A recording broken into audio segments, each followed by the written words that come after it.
Évangile de Luc, chapitres 12 à 14. Bonjour chers amis, c'est Christophe. Je suis heureux de vous retrouver sur Avec Marie, la grande famille qui vous aide à prier. Abonnez-vous dès maintenant et cliquez sur la cloche pour être sûr de recevoir les nouvelles prières.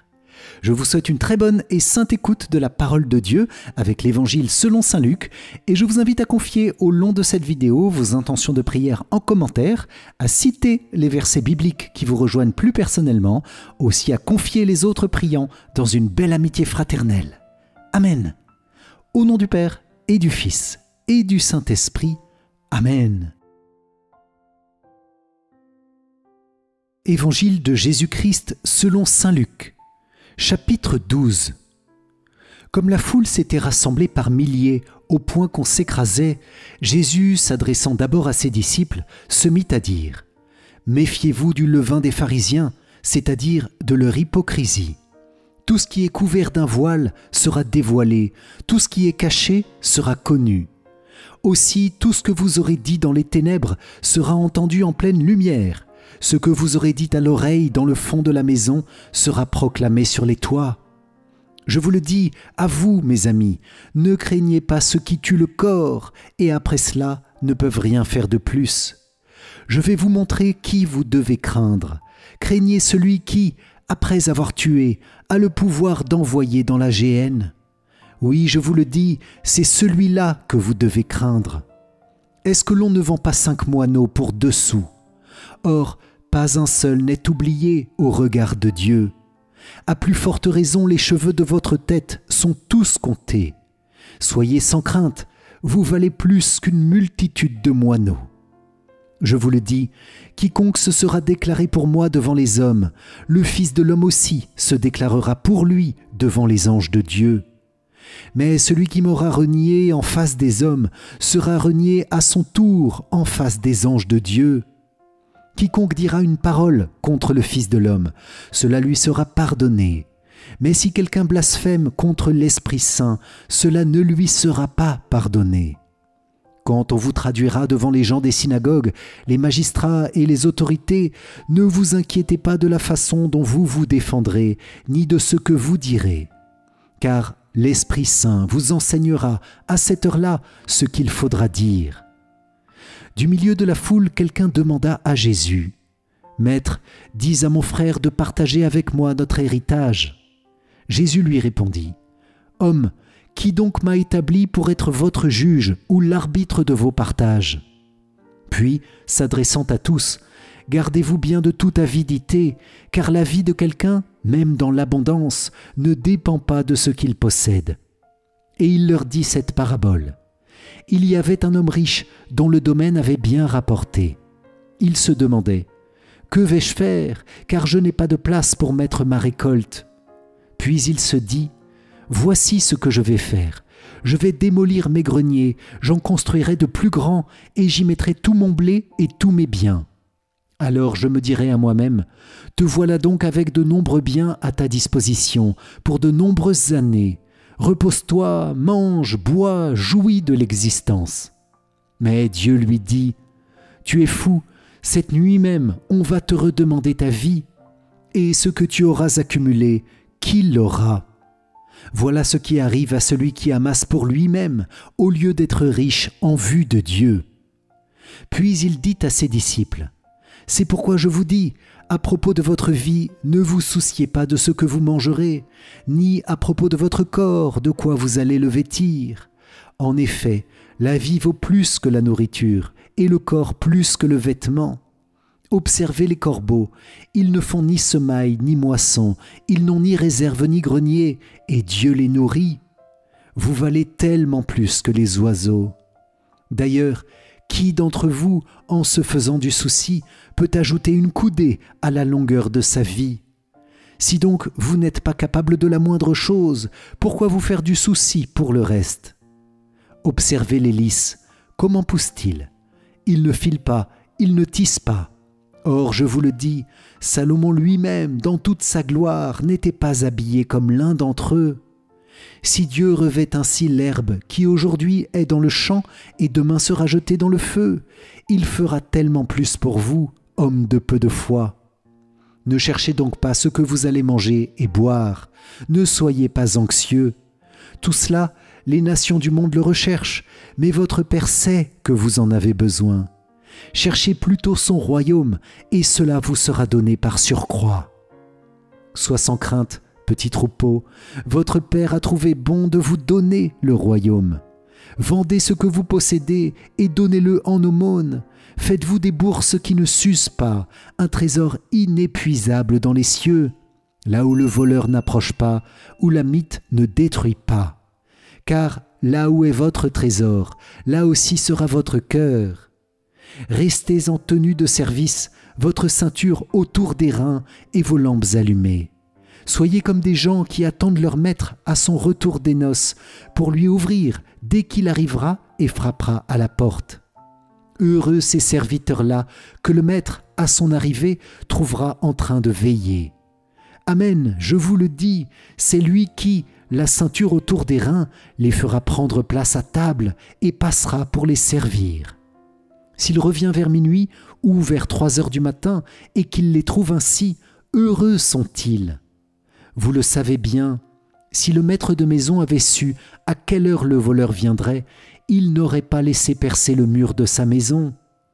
Vous aussi, tenez-vous prêts, c'est à l'heure où vous n'y penserez pas que le Fils de l'homme viendra. Pierre dit alors, « Seigneur, est-ce pour nous que tu dis cette parabole ou bien pour tous ?»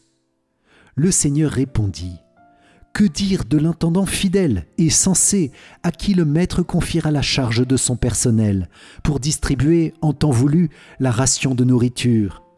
Heureux ce serviteur que son maître, en arrivant, trouvera en train d'agir ainsi. Vraiment, je vous le déclare, il l'établira sur tous ses biens. Mais si le serviteur se dit en lui-même, « Mon maître tarde à venir », et s'il se met à frapper les serviteurs et les servantes, à manger, à boire et à s'enivrer, alors quand le maître viendra, le jour où son serviteur ne s'y attend pas et à l'heure qu'il ne connaît pas, il l'écartera et lui fera partager le sort des infidèles. Le serviteur qui, connaissant la volonté de son maître, n'a rien préparé et n'a pas accompli cette volonté, recevra un grand nombre de coups. Mais celui qui ne la connaissait pas et qui a mérité des coups pour sa conduite, celui-là n'en recevra qu'un petit nombre. À qui l'on a beaucoup donné, on demandera beaucoup. À qui l'on a beaucoup confié, on réclamera davantage. Je suis venu apporter un feu sur la terre, et comme je voudrais qu'il soit déjà allumé. Je dois recevoir un baptême, et quelle angoisse est la mienne jusqu'à ce qu'il soit accompli. Pensez-vous que je sois venu mettre la paix sur la terre? Non, je vous le dis, mais bien plutôt la division. Car désormais, 5 personnes de la même famille seront divisées, 3 contre 2 et 2 contre 3. Ils se diviseront, le père contre le fils et le fils contre le père, la mère contre la fille et la fille contre la mère, la belle-mère contre la belle-fille et la belle-fille contre la belle-mère. S'adressant aussi aux foules, Jésus disait, « Quand vous voyez un nuage monter au couchant, vous dites aussitôt qu'il va pleuvoir, et c'est ce qui arrive. Et quand vous voyez souffler le vent du sud, vous dites qu'il fera une chaleur torride, et cela arrive. Hypocrite, vous savez interpréter l'aspect de la terre et du ciel, mais ce moment-ci, pourquoi ne savez-vous pas l'interpréter? Et pourquoi aussi ne jugez-vous pas par vous-même ce qui est juste? Ainsi, quand tu vas avec ton adversaire devant le magistrat, pendant que tu es en chemin, mets tout en œuvre pour t'arranger avec lui, afin d'éviter qu'il ne te traîne devant le juge, que le juge ne te livre à l'huissier et que l'huissier ne te jette en prison. Je te le dis, tu n'en sortiras pas avant d'avoir payé jusqu'au dernier centime. » Chapitre 13. À ce moment, des gens qui se trouvaient là rapportèrent à Jésus l'affaire des Galiléens que Pilate avait fait massacrer, mêlant leur sang à celui des sacrifices qu'ils offraient. Jésus leur répondit, « Pensez-vous que ces Galiléens étaient de plus grands pécheurs que tous les autres Galiléens pour avoir subi un tel sort? Eh bien, je vous le dis, pas du tout. Mais si vous ne vous convertissez pas, vous périrez tous de même. Et ces 18 personnes tuées par la chute de la tour de Siloé, pensez-vous qu'elles étaient plus coupables que tous les autres habitants de Jérusalem? Eh bien, je vous dis, pas du tout. Mais si vous ne vous convertissez pas, vous périrez tous de même. » Jésus disait encore cette parabole. Quelqu'un avait un figuier planté dans sa vigne. Il vint chercher du fruit sur ce figuier et n'en trouva pas. Il dit alors à son vigneron, « Voilà 3 ans que je viens chercher du fruit sur ce figuier et je n'en trouve pas. Coupe-le, à quoi bon le laisser épuiser le sol ?» Mais le vigneron lui répondit, « Maître, laisse-le encore cette année, le temps que je bêche autour pour y mettre du fumier. Peut-être donnera-t-il du fruit à l'avenir, sinon tu le couperas. » Jésus était en train d'enseigner dans une synagogue le jour du sabbat. Voici qu'il y avait là une femme possédée par un esprit qui la rendait infirme depuis 18 ans. Elle était toute courbée et absolument incapable de se redresser. Quand Jésus la vit, il l'interpella et lui dit, « Femme, te voici délivrée de ton infirmité. » Et il lui imposa les mains.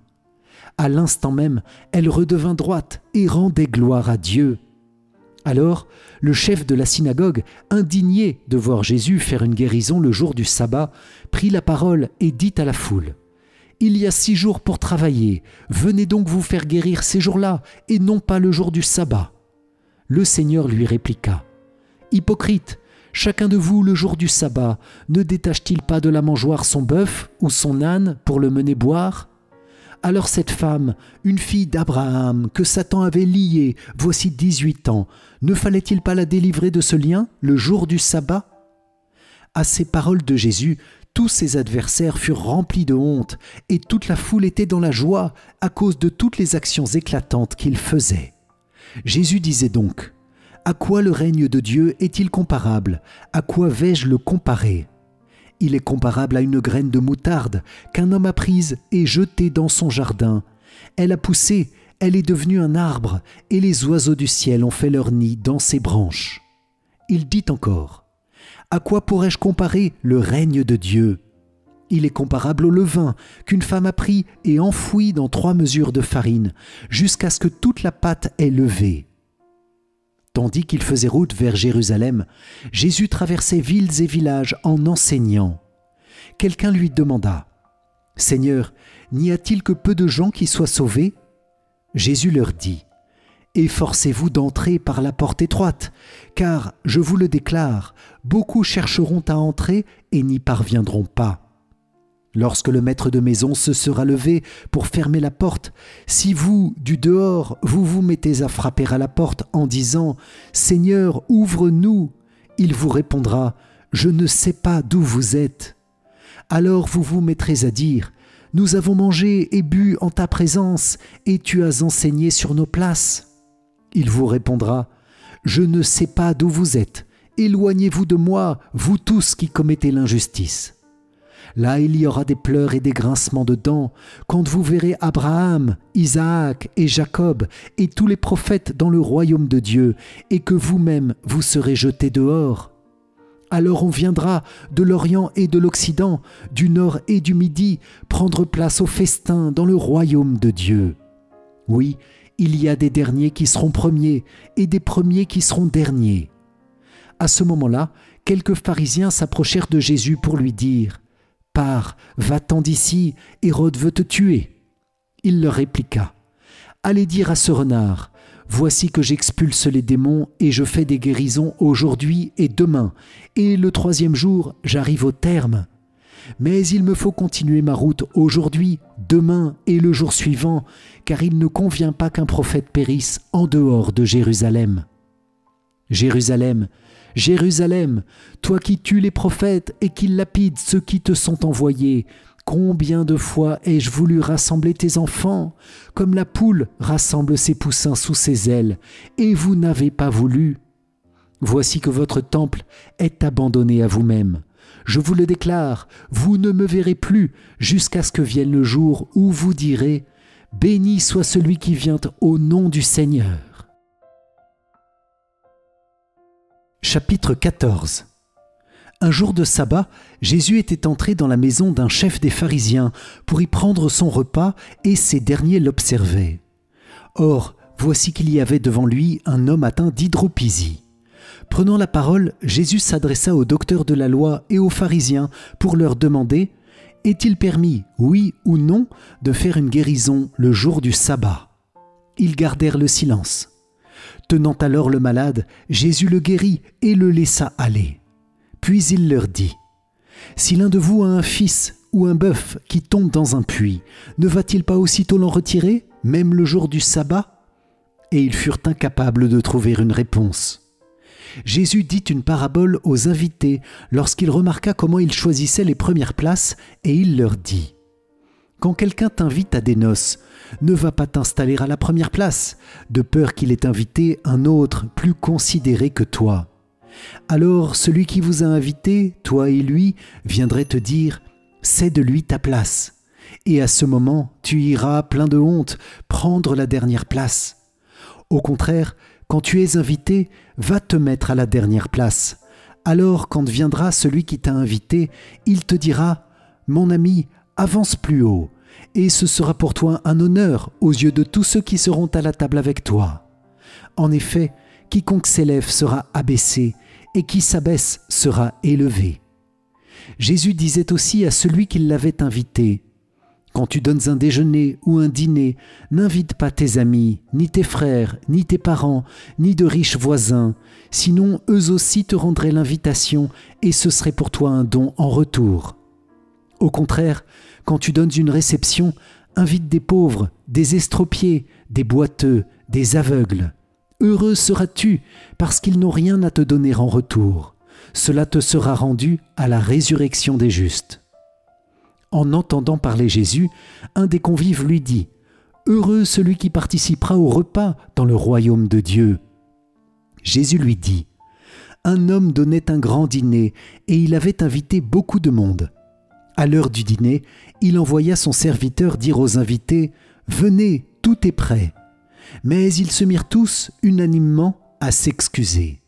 Le premier lui dit « J'ai acheté un champ et je suis obligé d'aller le voir. Je t'en prie, excuse-moi. » Un autre dit « J'ai acheté 5 paires de bœufs et je pars les essayer. Je t'en prie, excuse-moi. » Un troisième dit « Je viens de me marier et c'est pourquoi je ne peux pas venir. » De retour, le serviteur rapporta ces paroles à son maître.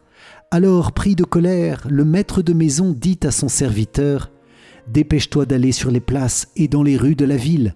Les pauvres, les estropiés, les aveugles et les boiteux, amène-les ici. » Le serviteur revint lui dire « Maître, ce que tu as ordonné est exécuté et il reste encore de la place. » Le maître dit alors au serviteur « Va sur les routes et dans les sentiers et fais entrer les gens de force afin que ma maison soit remplie.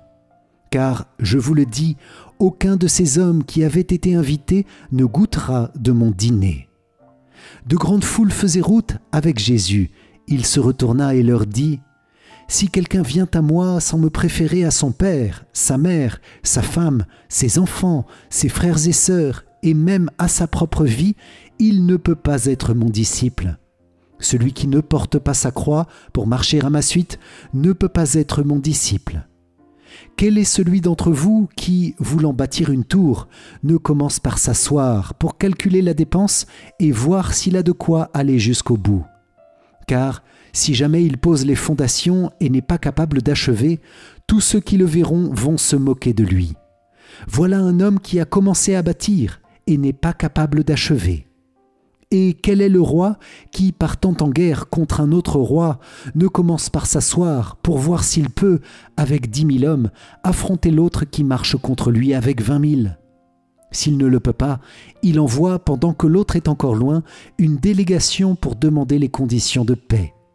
Ainsi donc, celui d'entre vous qui ne renonce pas à tout ce qui lui appartient ne peut pas être mon disciple. C'est une bonne chose que le sel. Mais si le sel lui-même se dénature, avec quoi lui rendra-t-on sa saveur? Il ne peut servir ni pour la terre, ni pour le fumier, on le jette dehors. Celui qui a des oreilles pour entendre, qu'il entende. Acclamons la parole de Dieu. Louange à toi, Seigneur Jésus. Si vous avez apprécié cette écoute et prière avec l'évangile de Luc, likez et partagez autour de vous cette vidéo pour faire connaître et répandre la parole de Dieu. Pour vous remercier d'avoir participé, je vous offre mon livre numérique 5 clés essentielles pour mieux prier. Cliquez sur le lien qui s'affiche à la fin de cette vidéo ou dans les commentaires. Et je vous invite à rejoindre notre parcours de prière du moment. Le lien se trouve dans la description. Vierge Marie, merci de ton aide pour méditer et garder la parole de Dieu dans notre cœur. Nous te confions tous les fruits spirituels de cette méditation et prière. Salve Regina, Mater misericordiae, vita dulcedo et spes nostra, salve. A te clamamus, exules filii Eve. A te suspiramus, gementes et flentes in ac lacrimarum valle. Eia ergo, advocata nostra, illos tuos misericordes oculos, ad nos converte. Et Iesum benedictum fructum ventris tui, nobis post hoc exilium ostende. O clemens, o pia, o dulcis, Virgo Maria. Amen. Salut, ô Reine, Mère de miséricorde, notre vie, notre douceur et notre espérance, salut. Enfants d'Ève, exilés, nous crions vers vous. Vers vous nous soupirons, gémissant et pleurant dans cette vallée de larmes. Ô vous, notre avocate, tournez vers nous vos regards miséricordieux. Et après cet exil, montrez-nous Jésus, le fruit béni de vos entrailles. Ô clémente, ô pieuse, ô douce Vierge Marie. Amen. Cœur sacré de Jésus, j'ai confiance en toi. Cœur immaculé de Marie, priez pour nous qui avons recours à vous. Saint Joseph, priez pour nous. Saint Michel Archange, priez pour nous. Notre Saint Ange gardien, veillez sur nous. Tous les anges et tous les saints, priez pour nous. Ô Marie conçue sans péché, priez pour nous qui avons recours à vous. Ô Marie conçue sans péché, priez pour nous qui avons recours à vous. Ô Marie conçue sans péché, priez pour nous qui avons recours à vous. Au nom du Père et du Fils et du Saint-Esprit. Amen. Merci chers amis pour cette écoute de l'Évangile selon saint Luc. Que le Seigneur répande sur vous la paix et la joie de sa parole pour vous faire grandir en sainteté. Amen. Pour moi je vous dis à très vite pour notre prochaine prière. Soyez bénis. Ciao, ciao.